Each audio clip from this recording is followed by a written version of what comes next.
When C.S. Lewis set out to write a fairy tale about magicians, devils, and planetary angels, he made a deliberate choice. He placed those cosmic forces directly into the most humdrum, ordinary setting he could imagine. He built his story around the fictional town of Edgestowe. It is a tiny, quiet place, characterized by beautiful stone streets entirely untouched by the smoke and noise of modern industrialization. At the center of this quiet town sits Bracton College. Founded in the year 1300, its original duties were highly specific: to study the laws of England and to pray for the soul of its founder. 6 centuries later, it remains deeply traditional. Living on the outskirts of this academic bubble is Jane Studdock. Her days unfold in a perfectly tidy flat with a loudly ticking clock. She has a doctoral thesis on the poet John Donne that she cannot bring herself to work on, leaving her surrounded by an empty schedule and an absence of meaningful work. Her husband, Mark, is a sociology fellow at the college. He is physically absent most of the day, and when he does come home, he is intellectually preoccupied. For Jane, marriage has become a state of solitary confinement. By 11 o'clock in the morning, the chores are finished and the flat is silent. With nothing to do until dinner but listen to the ungentle tick of the kitchen clock, Jane is left in a domestic vacuum, a space where the only thing present is her own growing isolation. While Jane sits in a silent apartment, Mark is consumed by a very different kind of emptiness. He is driven by intense vanity and a desperate need to be accepted by the progressive element, a specific faction that holds sway over Bracton College.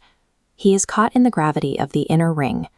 This is an exclusive, highly influential clique that controls academic politics behind closed doors. To be outside it is to feel perpetually anxious and inferior. To be inside is the only thing Mark truly wants. We see exactly how this operates outside the Edgestowe post office. Sub-Warden Curry runs into Mark and casually discusses an upcoming college meeting. Curry deliberately uses the pronoun we to include Mark in the faction's plans, feeding him the intoxicating feeling of finally being an insider. The relief of social acceptance occupies Mark's entire mental bandwidth. He eagerly calculates his rising status, entirely oblivious to his wife's deteriorating state at home. Their reality is fracturing, and he is looking the other way. While Mark maneuvers through academic politics, Jane wakes up trembling from a hyper-realistic nightmare. She dreams of a foreign-looking man sitting hunched in a whitewashed cell, waiting in absolute terror for an impending punishment.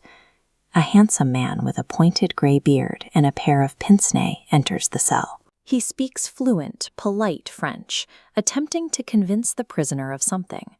As he speaks, the prisoner's initial glimmer of hope turns to total panic. The polite conversation ends violently. The smiling visitor steps forward, grabs the prisoner's head with both hands, and gives it a sharp turn, unscrewing it completely from the body like a diver's helmet. The nightmare fractures. Jane is suddenly watching a group of people in an ancient churchyard digging up a corpse. It is an old, druidical man in a long mantle. As she watches, the corpse comes to life and begins speaking. Jane jolts awake. Desperate for a distraction, she opens the morning newspaper. Staring back at her is a photograph of the exact man from her cell dream. The headline reveals his name is Alcosan, a prominent scientist who was recently executed by guillotine. The face in the newspaper and the face from her nightmare are identical. For Jane, the boundary between her private sleep and the morning headlines has collapsed. The violence she witnessed in her dream is now a matter of public record. We cut immediately from Jane's visceral terror to the dry, bureaucratic reality of Bracton College. Mark sits in the solar, a long upper room, surrounded by his colleagues for a committee meeting. The major item on the agenda is a real estate transaction. A massive state-funded organization called the NICE wants to purchase college land to build a towering headquarters. To push the sale through, the progressive element manufactures a supposed financial crisis.